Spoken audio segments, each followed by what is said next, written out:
All right, this screencast is all about depth of field and aperture, which are the third part of the exposure triangle. We talked about shutter speed, we talked about ISO, and aperture is the third piece of that puzzle.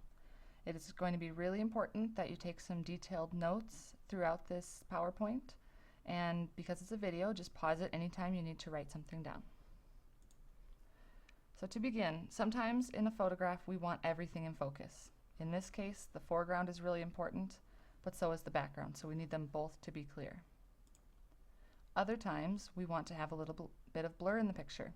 So in this case, to be able to focus on her through the flowers, it's helpful that most of them in the foreground are blurry and that the background is also blurry. This is called depth of field. The definition is, depth of field is the size of the zone of sharp focus. So if this is your camera, and there's a bunch of butterflies flying out in front of you, the depth of field in your photograph is that size of the area of focused butterflies. So this area right here. We would generally describe depth of field as either small or large, but of course there's some in between. So on the left here we have a small depth of field. Not very much is in focus. That does not mean that there's nothing in focus. It's important that something in the picture is clear. But we're able to focus on that one part because it's so clear and not be distracted by the background.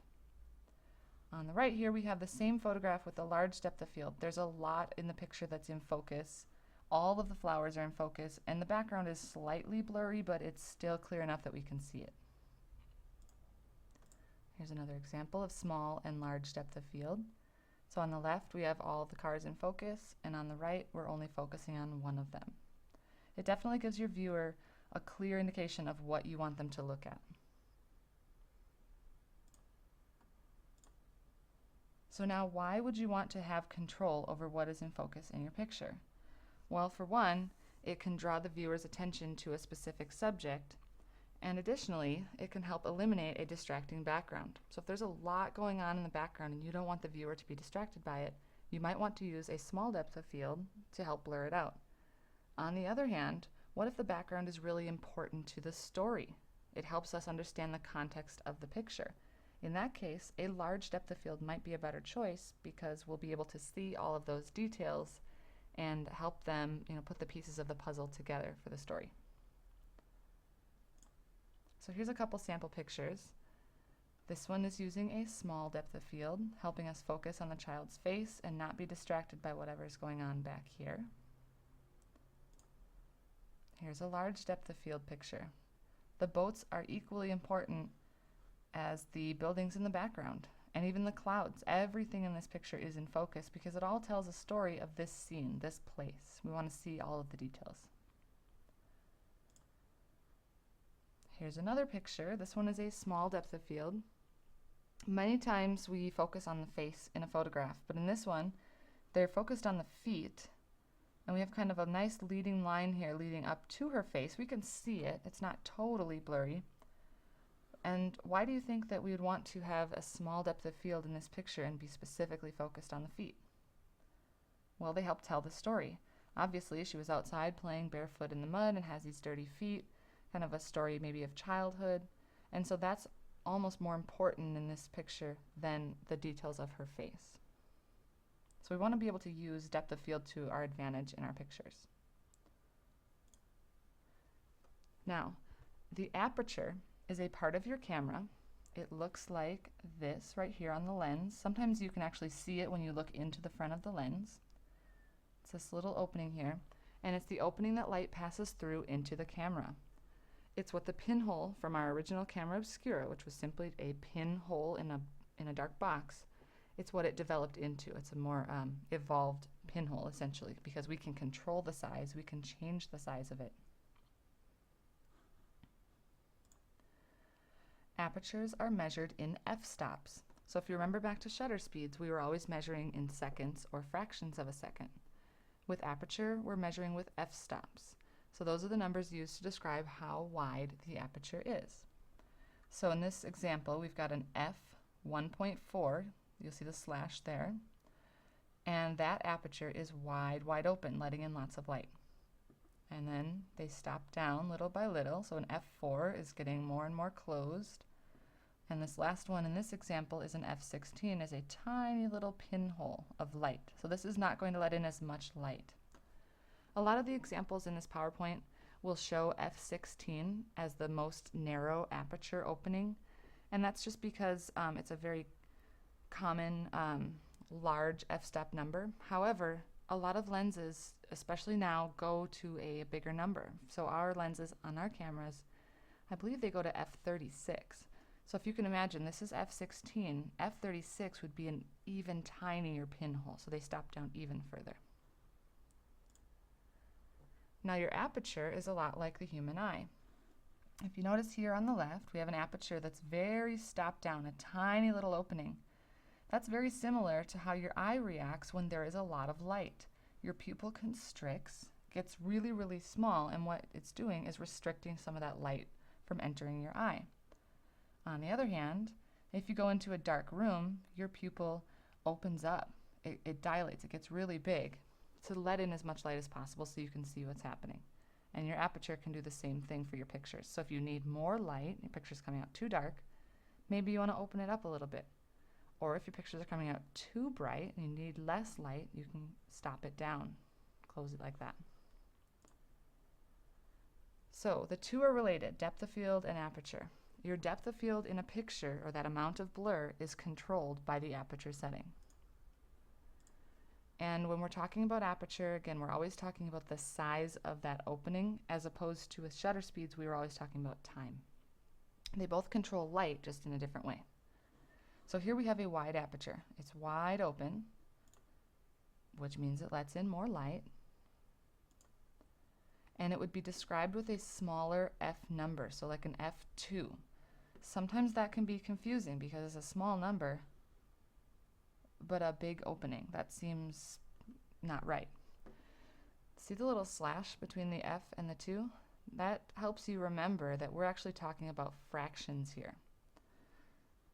So a fraction of 1 over 2, a half, is actually a big fraction, which means a big opening.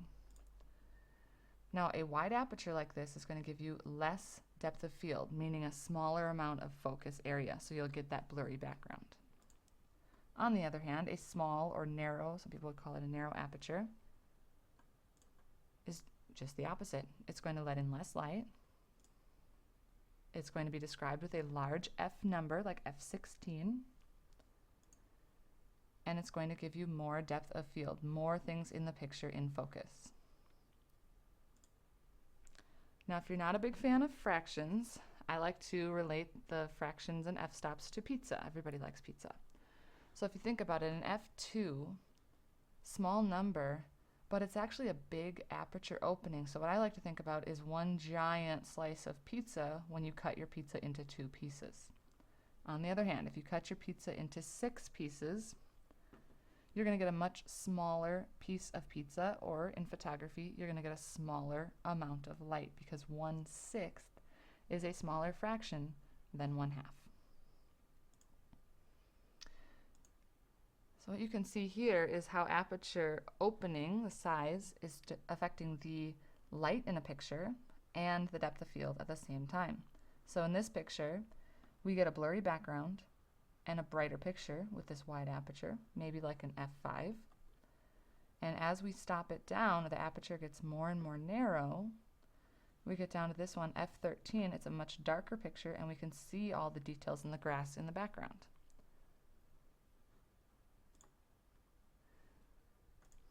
Now you would call this stopping down. So to stop down is the technical term for closing down your aperture. Of course, you're not closing it all the way, or you could never make a picture. But as you're closing it down to a smaller and smaller opening, you would say to stop down, or I am stopping down. So I'm going to stop down my aperture because there is too much light. We want to be using the technical terms in photography, and so if I tell you, oh, I think you should stop down your picture, or stop down your aperture, I want you to be able to know, oh, that means I should make it smaller. On the other hand, to open up, that one makes a little more sense. You would say, I'm opening up my aperture because I need more light in the photo. So we want to be using these terms. here's just another example of the same thing. An ostrich with a small depth of field and a large depth of field where everything's in focus. This one was most likely taken with an f/22 or a stop-down aperture. So remember, that's really like a fraction, 1/22, 1/22. And this one was likely taken with an f/1.8 or a very wide aperture. So notice the bigger the f-stop number, the smaller the lens opening. There's a song by Jack Johnson. I'm not sure how many of you know of him. It's called F-Stop Blues, and I'd like you to listen to a little bit of it because it does have to do with photography.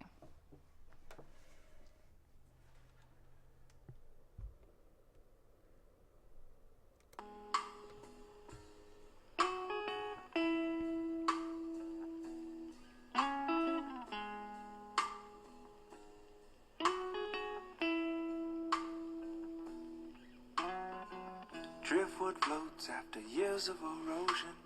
Incoming tide touches roots to expose them. Quicksand steals my shoes. Clouds bring the f-stop blues.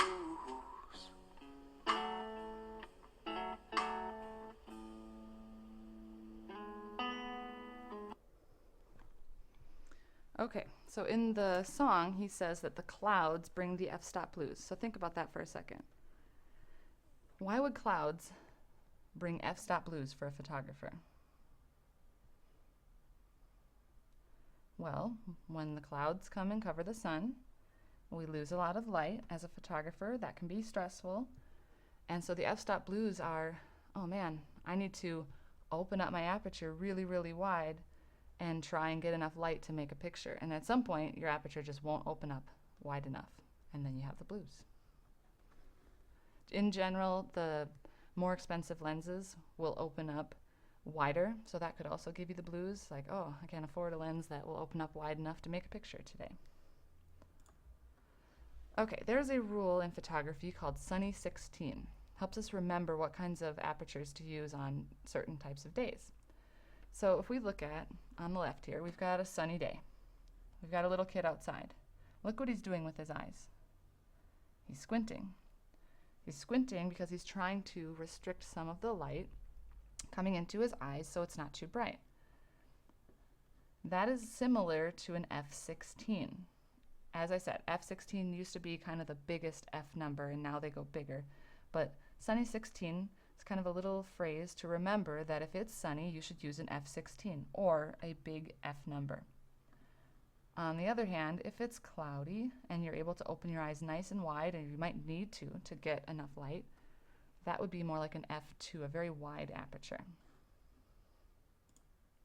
Now on our cameras, if you set them to A for aperture priority, remember that's different than auto, you can set the aperture and the camera's going to control the rest, just like shutter priority. So you're going to half press to signal that you're about to take a picture. You're going to look in the middle of your viewfinder near the F, the lowercase f, and that is your f-stop. So here's the cat again. So your aperture is going to be right around here. So this one says f8.8. So once we get the cameras out, you'll want to look for that. And to change it, it's just like the shutter priority mode where you use the command dial with your thumb, you scroll left and right to adjust your aperture. Now later on, in manual mode, we'll need to control shutter speed and aperture, but we only have one command dial. So in that case, there's a little button on top of the camera called an aperture button. You'll recognize it because it has an aperture picture next to it. And you hold that down with your pointer finger on your right hand and scroll with your thumb on the command dial. So a quick little review before we wrap up here. Hopefully these are easy. What is depth of field? It's the size of the zone of sharp focus. What is a small depth of field? Very few things are in focus. What is an aperture? It's that size of the opening through which light passes into the camera. Would a small aperture, f/32, let in more or less light than a wide aperture, f/2? Of course, it's going to let in less light. And as aperture openings get bigger, the f-stop number gets smaller.